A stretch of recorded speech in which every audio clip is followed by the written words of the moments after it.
नमस्कार सर्वांना, माझ्या यूट्यूब चॅनल टेस्टीज रेसिपीजमध्ये आपल्या सर्वांचं स्वागत आहे। आज आपण बनवणार आहोत कढी।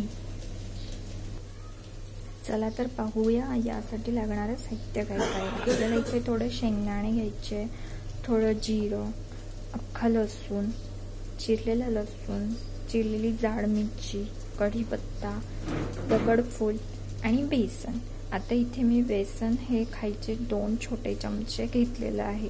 याचं प्रमाण आपण दहीवर ठरवायचं आहे। आपलं दही जर जास्त आंबट असेल तर तुम्ही थोडं जास्त प्रमाणात बेसन पीठ घेऊ शकता। 3 चमचे घ्यायचे जर तुमचं दही जास्त आंबट असेल तर। आता मी इथे ही जी कढी बनवणार आहे ती साधारण 4 लोकांना पुरेल एवढी बनवणार आहे। चला तर पाहूया रेसिपी कशी करायची। सर्वप्रथम मी मिक्सर घेतलाय। मिक्सरच्या भांड्यामध्ये मी जे अख्खे लसूण आपल्याकडे होते ते आपण टाकून घेणार आहोत। नंतर हे 2-4 शेंगदाणे घेतले मी, ते आपण याच्यात टाकणार आहोत। थोडं जिरं टाकणार आहोत। आता त्यामध्ये एक आपल्याला छोटीशी लाल ही हिरवी मिरची आहे ती टाकून घेणार आहोत। आणि नंतर आपण हे जे बेसन पीठ घेतलंय ते मी यात ओतणार आहे।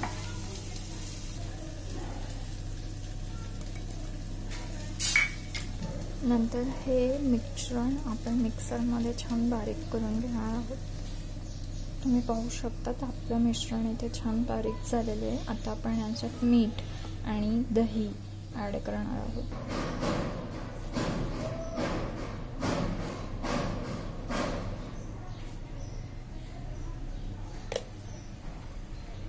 इथे मी साधारण पाव किलो दही घेतलेलं आहे।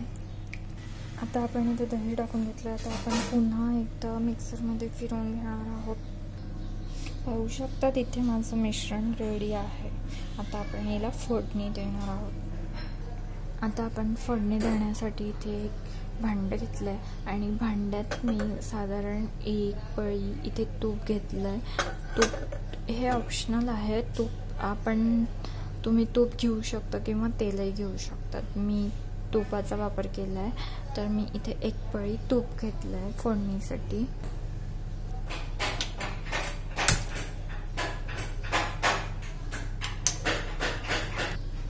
तूप असं गरम झालं की आपण त्याच्यात जिरं टाकणार आहोत सर्वप्रथम।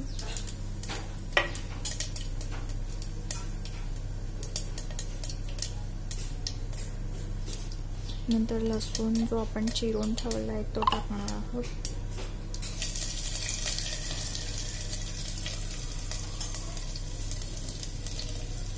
नंतर आपण चिरून ठेवलेली मिरची, नंतर कढीपत्ता, नंतर पत्थरफूल,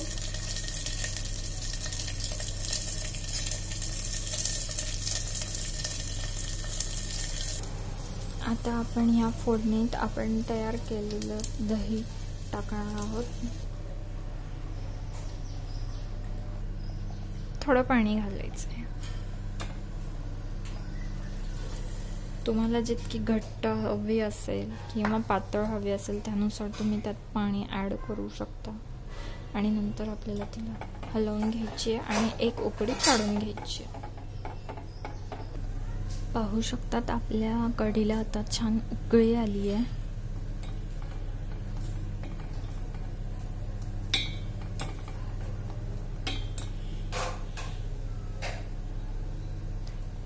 अशी उकळी आली की आपली कढी रेडी आहे खाण्यासाठी।